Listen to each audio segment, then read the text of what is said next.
Dear students, let me continue my discussion about research questions.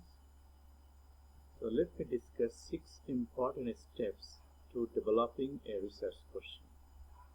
Number 1. Choose an interesting general topic. Then step 2. Do some preliminary research on your general topic. Step 3. Consider your audience. For most college papers, your audience will be academic, but always keep your audience in mind when narrowing your topic and developing your question. Would that particular audience be interested in the question you are developing? Then start asking questions. Then 5th step, evaluate your question.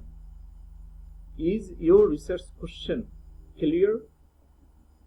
With so much research available on any given topic, research questions must be as clear as possible in order to be effective in helping the writer direct his or her research. Then second question, is your research question focused? So research questions must be specific enough to be well covered in the space available.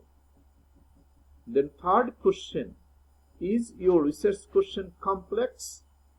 Because research questions should not be answerable with a simple yes or no or by easily found facts. They should instead require both research and analysis on the part of the writer. They often begin with how or why. Then the last step is begin your research. After you have overcome up with a question, think about the possible paths your research could take. What sources should you consult as you seek answers to your question? What research process will ensure that you find a variety of perspectives and responses to your question? Then let me discuss about types of research question. Both qualitative and quantitative research require research questions. The kind of question you use depends on what you want to find out about and the type of research you want to do. It will shape your research design. Let's look at this table. This table shows research question type and formulation. So we have several types of research question. Let's say descriptive research, then we have comparative research, we have correlation, we have exploratory research, we have explanatory research, then evaluation research, then also we have action research. So descriptive research, how to formulate research question. For example, you can look at this table. What are the characteristics of X? X referred to your study variable. Then for comparative research, how you need to formulate research question. What are the differences and similarities between X and Y? X and Y refers to your study variable. Then for correlational research, what is the relationship between variable X and variable Y?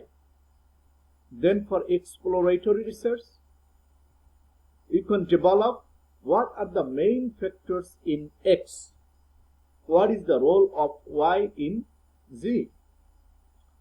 Then explanatory research, does X have an effect on Y? What is the impact of Y on Z? What are the causes of X? Then for evaluation research, you can develop research question as follows. What are the advantages and disadvantages of X? How well does Y work? How effective or desirable is Z? For action research, you can develop research question as follows. What are the most effective strategies to improve Y? So these are the types of research question and type of research. Then let me talk about research objectives. Okay. So writing your research objectives clearly helps you to define the focus of your study.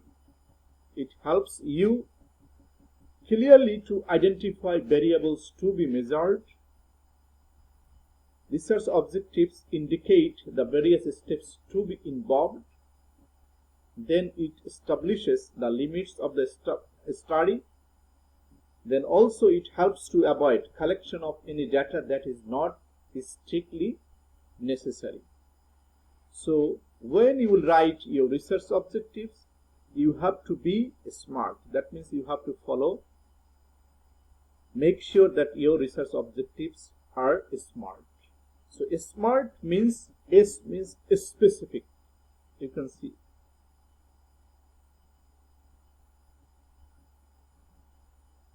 Smart. Okay. S stands for specific. Talk in a precise and clear way about what you are going to do. Then it should be, research objective should be measurable. How will you know when you have achieved your aim? Then it should be achievable. Make sure that you are not overly ambitious. Then it should be realistic. Okay. Recognize the time and resource constraint that come with doing a PhD, and don't attempt to do too much. Then time constraint, determine when each objective needs to be complete. So to follow these steps to prepare research. Then let me talk about 6 important guidelines that should be observed when developing research objectives. Number 1, they are presented briefly and concisely. As we mentioned earlier, it should be precise, concise, and concrete. They should be presented in logical sequence. Then number 3, they should be realistic.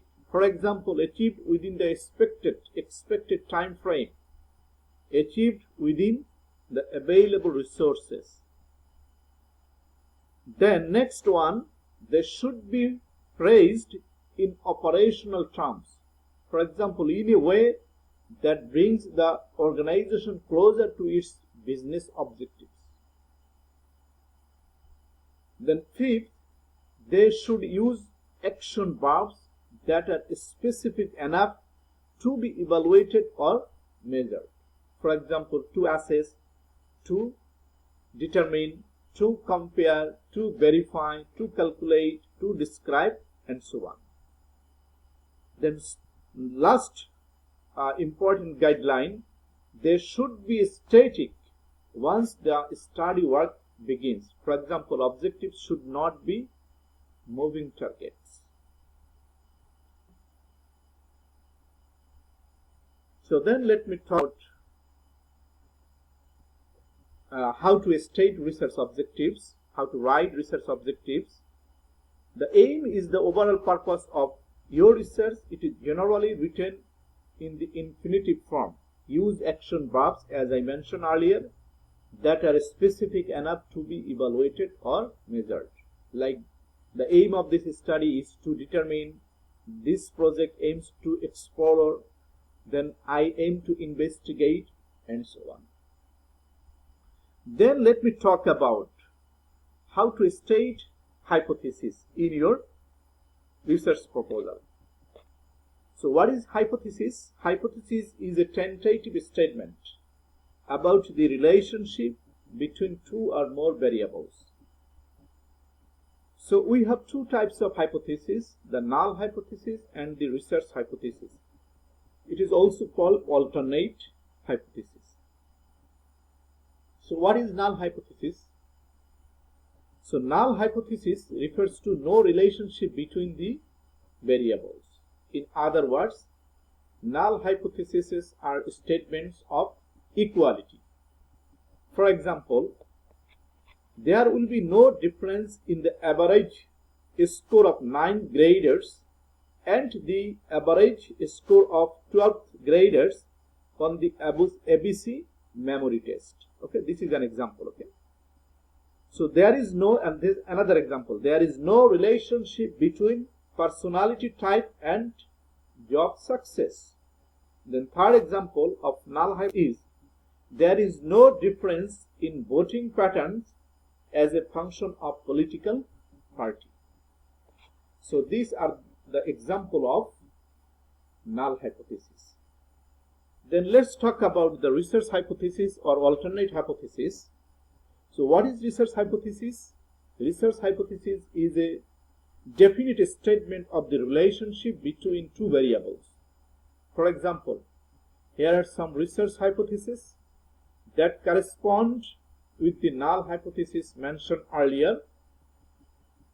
The average score of 9th graders is different from the average score of 12th graders on the ABC memory test.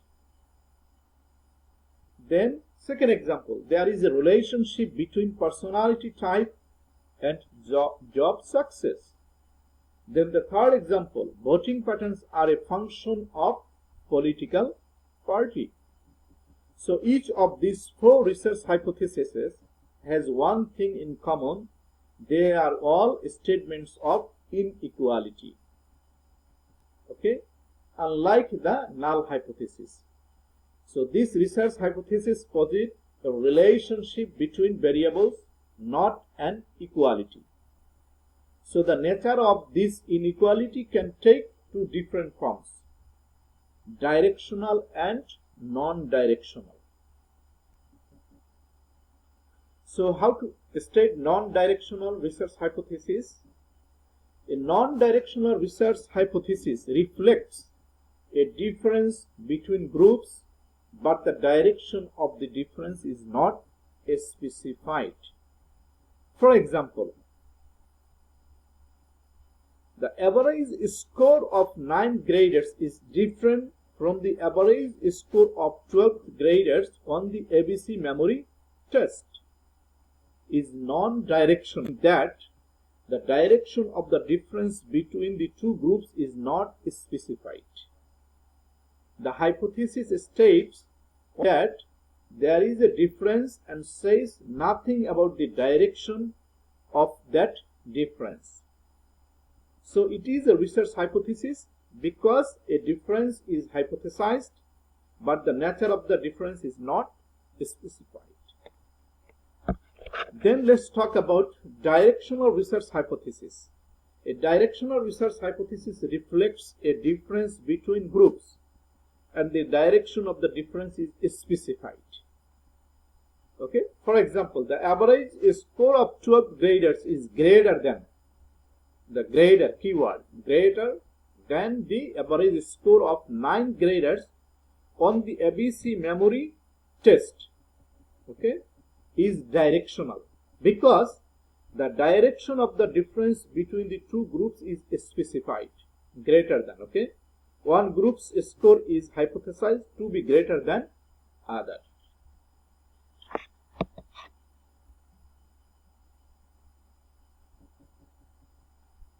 Then let's talk about some characteristics of a good hypothesis. Okay, number one characteristic is a good hypothesis is stated in declarative form, not as a question.